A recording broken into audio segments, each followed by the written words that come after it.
I had been working the night shift at Ellis's Cafe for what felt like forever. It wasn't glamorous, but it was familiar.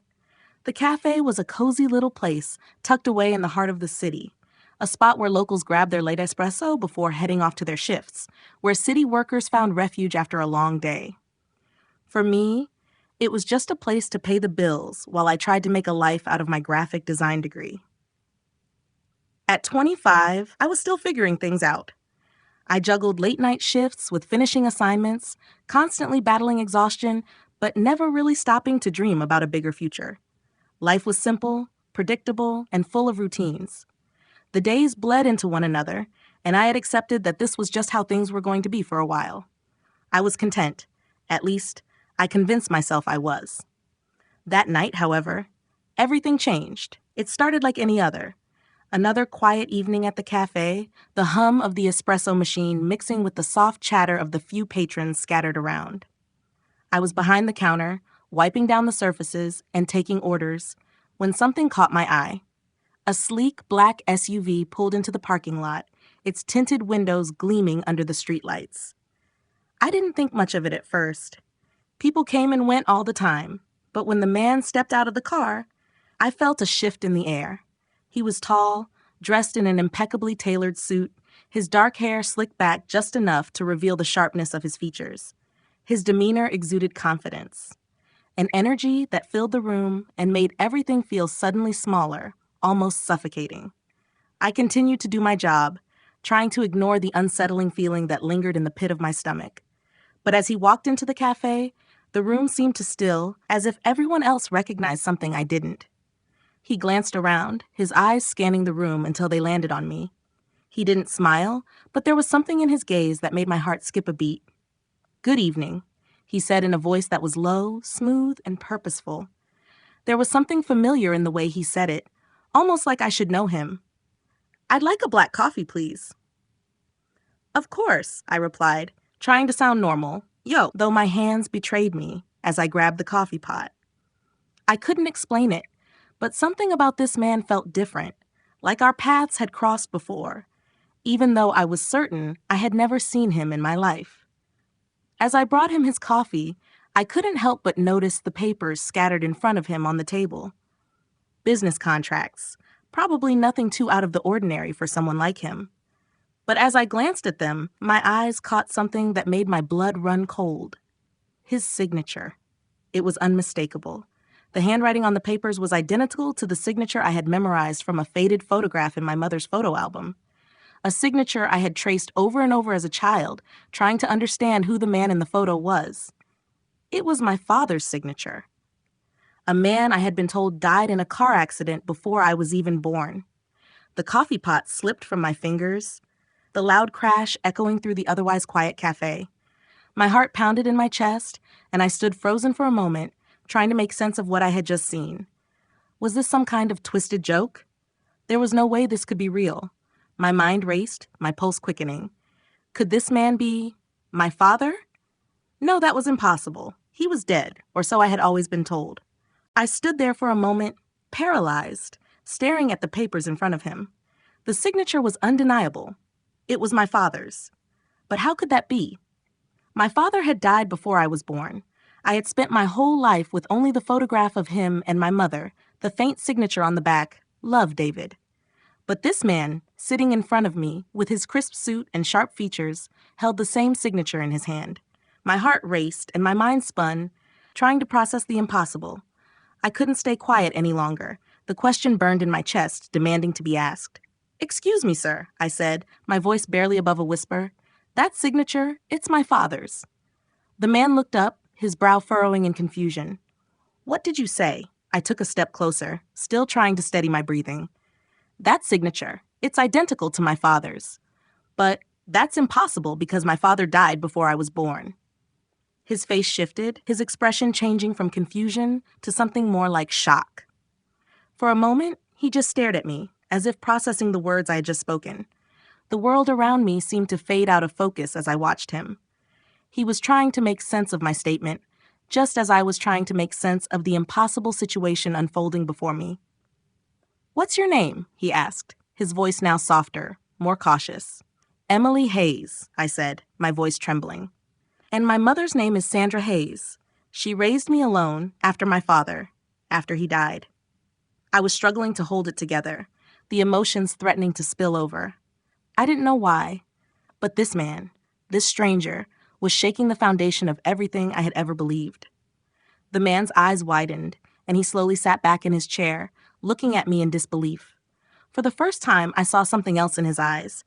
Not just the cold professionalism of a businessman, but something raw, vulnerable. He wasn't just looking at a random stranger. He was looking at the daughter he never knew he had. "My name is Richard Montgomery," he said, his voice thick with emotion. "And Sandra was the love of my life." His words hit me like a physical blow. Richard Montgomery, the CEO of Montgomery Industries, the man I had only heard about in passing, always talked about in awe for his wealth and success. But now he was sitting in front of me, and the realization slammed into me. He wasn't just some stranger, he was my father. The man who had been absent from my life, the man who had been erased from my past, was sitting right in front of me. "But how?" I stammered. "My mother told me you died in a car crash when I was a baby." Richard's face tightened, and the sorrow in his eyes was almost too much to bear. "Sandra and I were young when we fell in love. We had big plans, but her parents didn't approve of me. They thought I wasn't good enough for her. When she found out she was pregnant, they convinced her to leave me. She disappeared, Emily, and I spent years trying to find her. When I finally did, she told me she was moving away, and I never heard from her again. I thought you were gone, that you didn't exist." I felt like the ground beneath me was slipping away. Everything I had been told about my family, about my past, was a lie. My mother had kept the most important part of my life a secret from me. And for what? To protect me? To shield me from the truth? All these years I had been living a lie, thinking I had no father, that I was alone in the world. But I wasn't.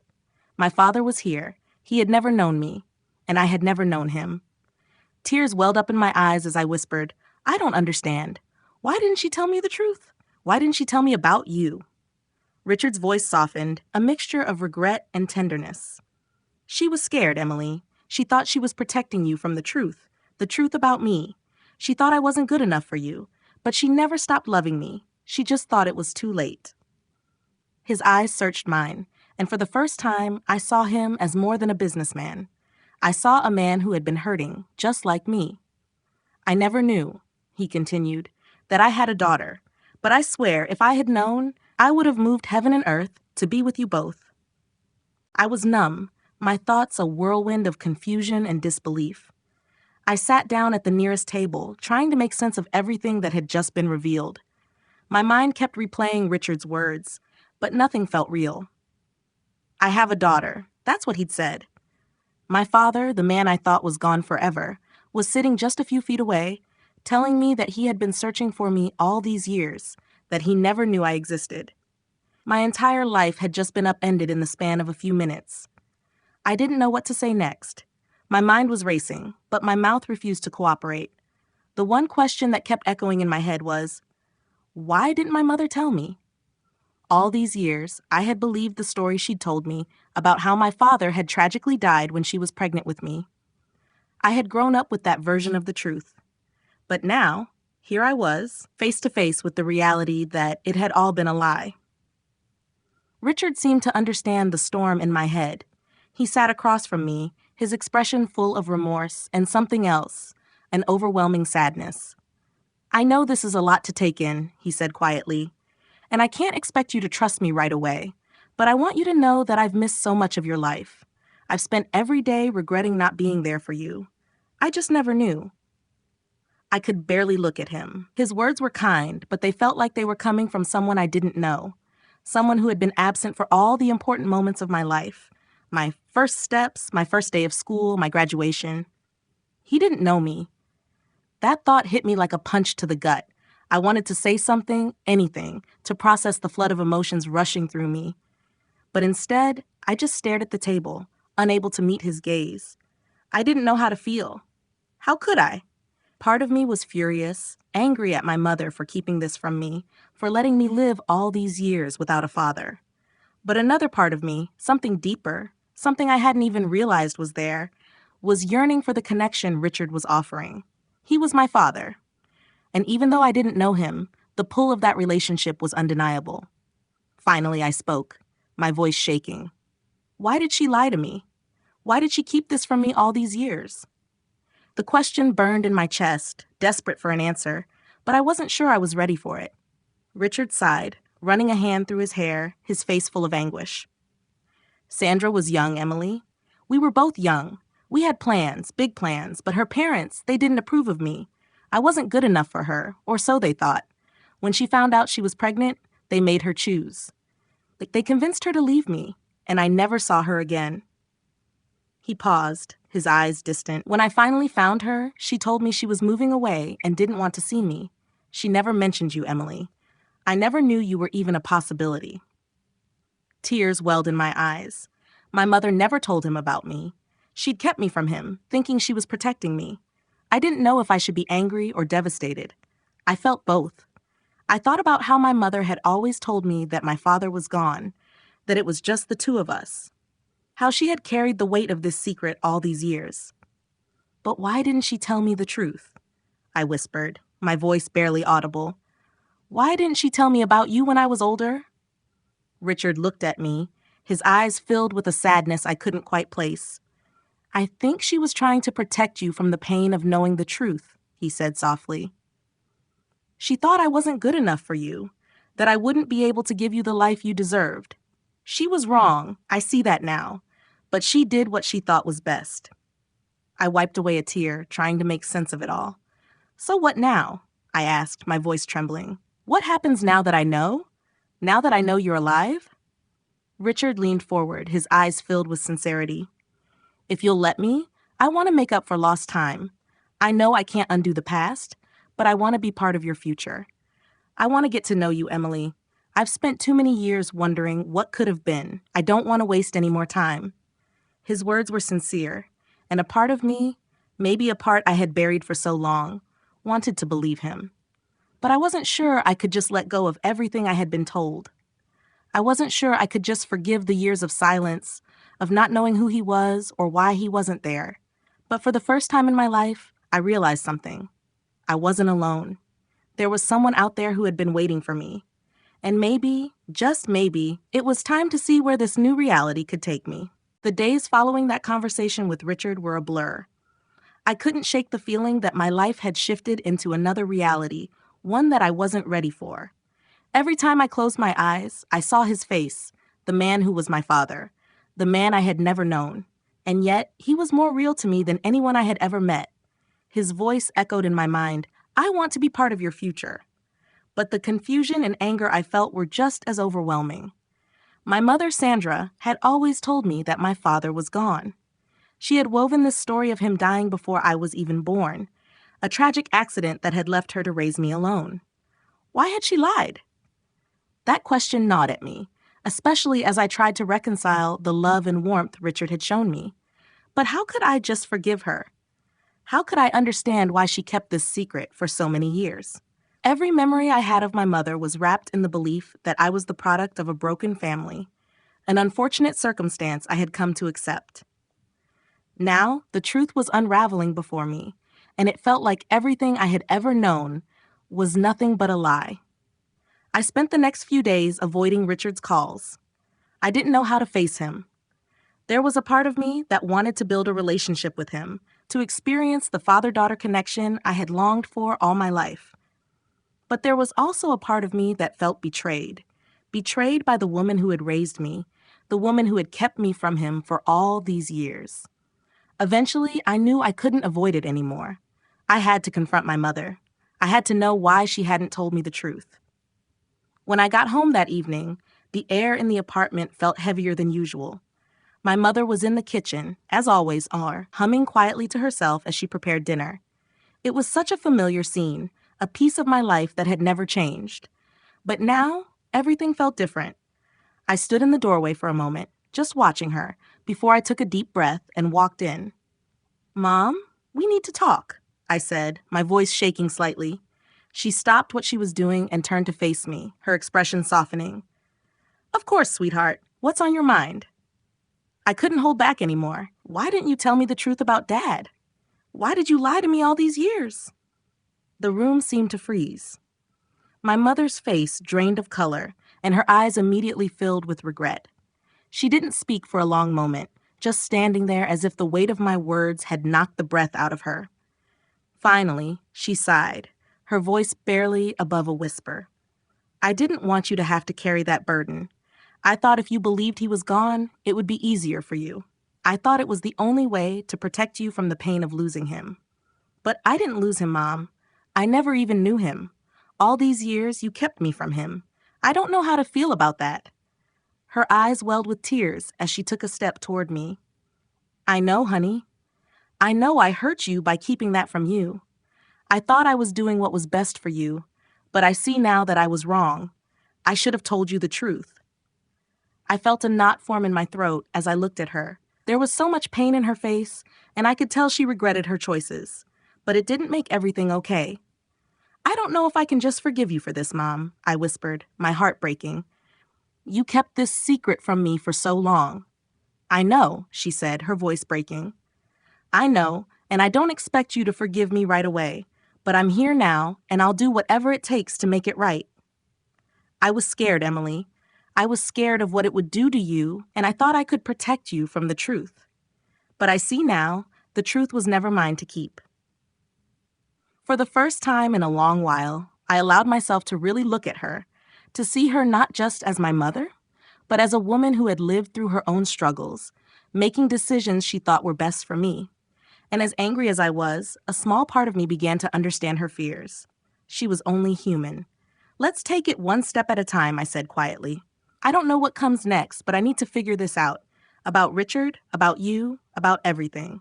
She nodded, tears still streaming down her face, and pulled me into a hug. "I'm so sorry, Emily. I wish I had told you sooner." "I know," I whispered, my voice thick with emotion. "I just need time."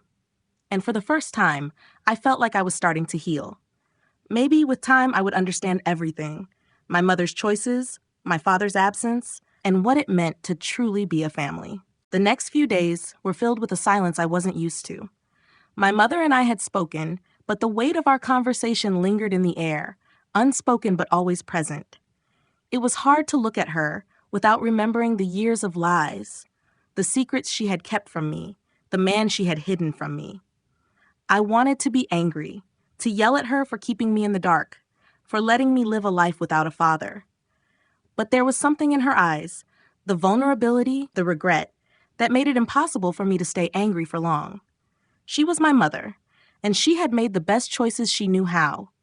Even if those choices had hurt me, I couldn't just throw her away. I had to try to understand her. But understanding didn't mean everything would just be okay. It didn't mean I could forgive the years of pain, the years of feeling incomplete, the years of wondering why I had been left with nothing but a photograph of a man I would never know. I spent a lot of time thinking about Richard. He had offered me a chance to know him, to build a relationship. But was I ready for that? Could I really accept him as my father, knowing that he had been absent for my entire life? Every time I tried to imagine it, my mind went in circles. Part of me was drawn to him, to the possibility of having the father I had always dreamed of. But another part of me wanted to keep him at arm's length, to protect myself from more hurt. It wasn't until I got a call from Richard that I finally decided what I needed to do. He hadn't called me since our last meeting at the cafe, and I had been avoiding his calls.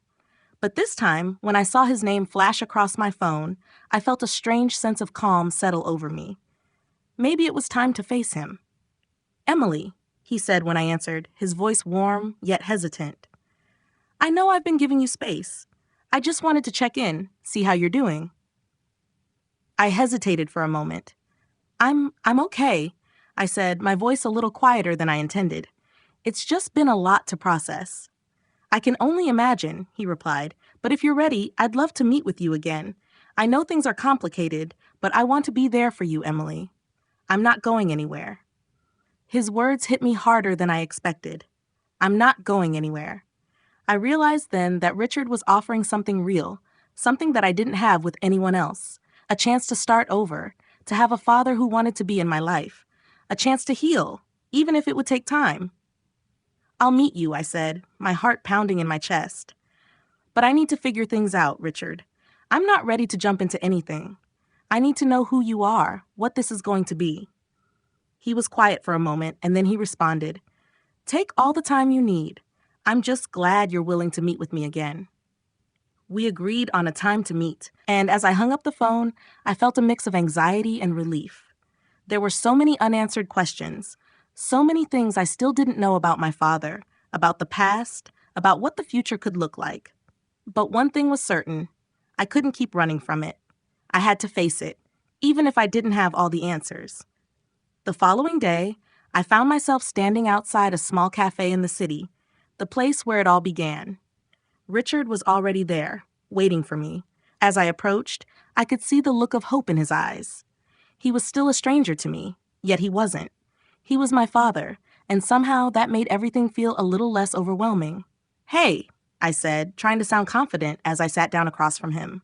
Hey, he replied softly, a small smile tugging at his lips. How are you feeling? I took a deep breath, trying to find the right words. I don't know yet, I admitted, but I'm here. And that's a start, right?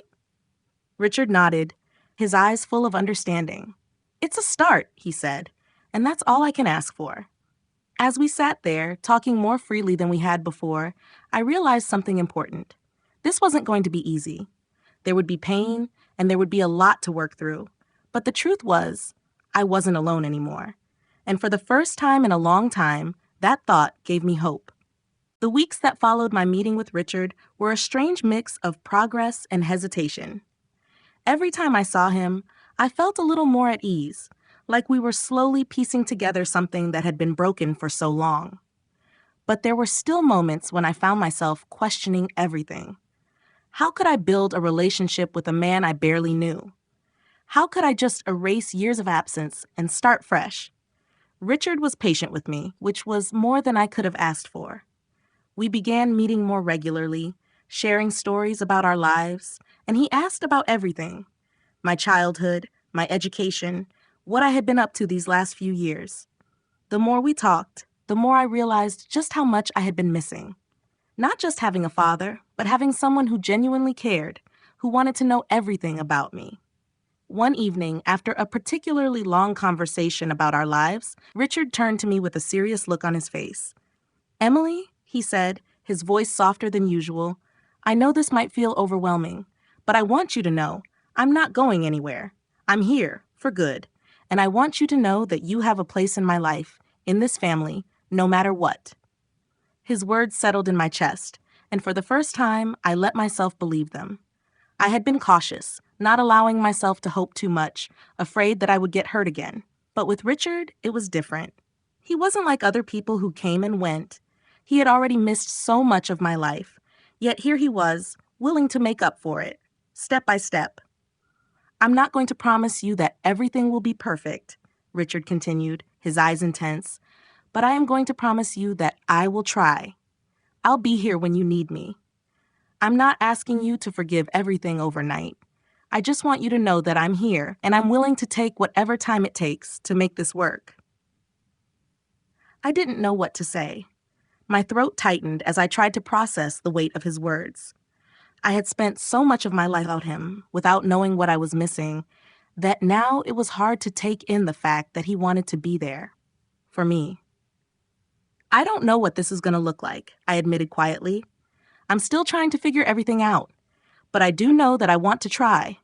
I don't want to shut you out anymore. Richard smiled, and it was the kind of smile that reached his eyes, the kind that made the walls I had built around my heart begin to crumble just a little. That's all I can ask for, Emily, he said, his voice thick with emotion. That's all I can ask for. As the weeks went on, we continued to meet, and things slowly started to feel more natural. Richard wasn't just a man I had met out of nowhere anymore. He was my father. I didn't know exactly how to fit him into my life, how to make space for this new, yet familiar relationship. But every time I saw him, I felt like I was coming a little closer to understanding what it meant to have a father, to have him be a part of my life in a way that mattered. But there was still the other half of the equation, my mother. As much as I had started to accept Richard's presence in my life, there were moments when I still found myself angry at her for keeping this from me for so long. I had to confront those feelings, but I wasn't ready yet. One step at a time, I told myself. First Richard, then everything else. In time, I hoped that the pieces would fit together. For now, I was willing to take that first step. With Richard, I was finally allowing myself to believe that maybe, just maybe, things could turn out okay. It had been a few months since I'd started trying to build a relationship with Richard, and I was starting to feel something I hadn't in years: hope. Our meetings had become more frequent, more comfortable. Slowly but surely, I was letting my guard down. It wasn't easy, but with each conversation, I felt a little more connected to him. We had shared so many small details: what I liked to eat, the kind of music I listened to, the dreams I had growing up. Richard listened to every word with genuine interest, as if he was trying to fill the years of absence with every little conversation. Yet, despite how much we were growing closer, there was still a part of me that was hesitant. I still found myself questioning everything. What if this was just temporary? What if I opened up too much and ended up getting hurt again? I wasn't sure I could entirely trust this new reality we were trying to build, but it was hard to ignore the connection we were slowly forming. One afternoon, Richard invited me to his office for lunch. It felt different from the usual casual meetups we'd been having. He was always professional and composed, but today I saw a different side of him, more relaxed, as if he was trying to make me feel at home in his world. When I arrived, he greeted me with a warm hug and led me to a small dining area in his office, a place where he often entertained clients. It wasn't anything fancy, but there was something about it that made me feel like I was being included in his life, really included, not just as an afterthought. "I've been thinking a lot about us, Emily," Richard said, pouring us both a glass of wine. "I know I can't fix the past, and I know I've missed a lot of your life. But I want to be a part of your future. I want to do everything I can to make up for the time I wasn't there." The sincerity in his voice caught me off guard. It was easy for me to brush aside his intentions as just words, but sitting there, across from him, I saw how much he meant them. He wasn't perfect, I wasn't perfect, but we were both trying. "I want that too," I said, my voice a little shaky. "But I'm still figuring it out, Richard. It's hard for me. All my life, I thought I didn't need a dad. I built this life without him, without you. And now you're here, and I'm not sure how to fit that into the life I've built." Richard nodded thoughtfully, his expression understanding. "I get it. I didn't expect things to be easy. I'm not asking you to forget everything, Emily. I just want the chance to prove that I'm here, that I'm not going anywhere." I felt a rush of emotion. He was right. It wasn't going to be easy, and there was still so much to work through. But for the first time in a long time, I felt like I had something worth fighting for. I wasn't alone anymore. "You don't have to prove anything to me," I said, my voice softening. "I just need time. I need to figure out what this all means." Richard smiled, his eyes crinkling at the corners. "Take all the time you need, Emily. I'm not going anywhere." That simple statement, "I'm not going anywhere," stayed with me long after I left his office that afternoon. I wasn't sure what the future held, but I was starting to realize that I didn't have to figure it all out at once. One step at a time. And for the first time, I was starting to believe that maybe this was the beginning of something real. The hardest part was over, the part where I had to face the truth, where I had to confront the past. Now all that was left was to learn how to move forward. The more time I spent with Richard, the more the walls I had built around myself started to crumble. I had always been so independent, so convinced that I didn't need anyone else. I had created a life for myself, one that didn't include the father I had been told was dead.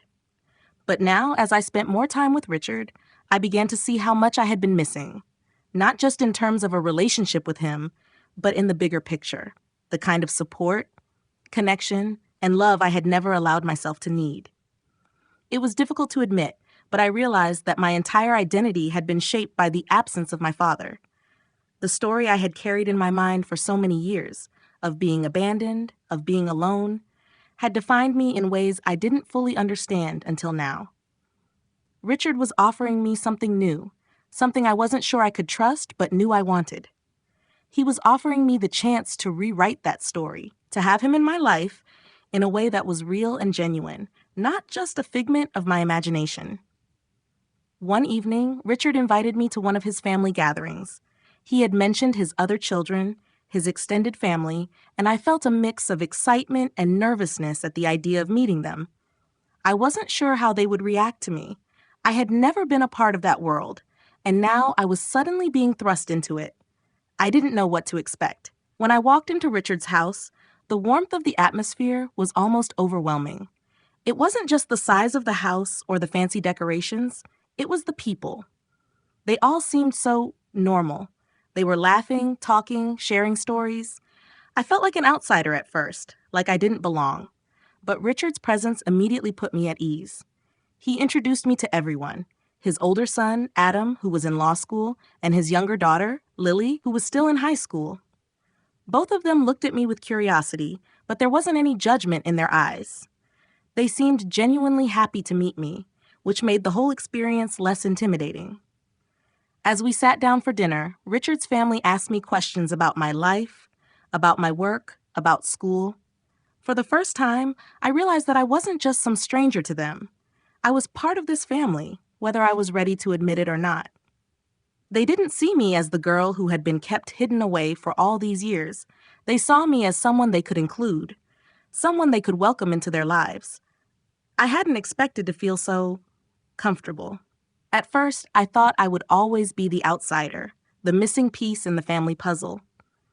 But as the evening wore on, I felt the barriers begin to fade. Richard kept looking at me with that same encouraging smile he had always had. He never rushed me, never pushed me to accept things before I was ready. But somehow, being in that room, surrounded by his family, felt like I was finally coming home. That night, after everyone had left and Richard and I were sitting together in his living room, I finally allowed myself to let my guard down. I don't know if I'm ready for all of this, I admitted, my voice barely above a whisper. It's a lot, and I don't know where to start. Richard nodded, his expression soft. You don't have to have all the answers right now, Emily. This is a journey, not a race. We'll take it one step at a time. And for the first time in years, I felt a sense of peace. I wasn't alone in this journey anymore. I had Richard. I had his family. And in time, I knew I could learn to embrace all of it. My past, my present, and the future that was still unfolding before me. Life is unpredictable, and sometimes the truth takes time to surface, but it's never too late to embrace change. Be open to new possibilities, even when they challenge everything you thought you knew. Don't let fear or past mistakes prevent you from rebuilding relationships or pursuing the future you deserve. Take things one step at a time and allow yourself to trust again, even when it feels overwhelming. Healing takes patience, but with love, understanding, and a willingness to confront the past, you can create a new chapter in your life that brings peace, growth, and meaningful connections.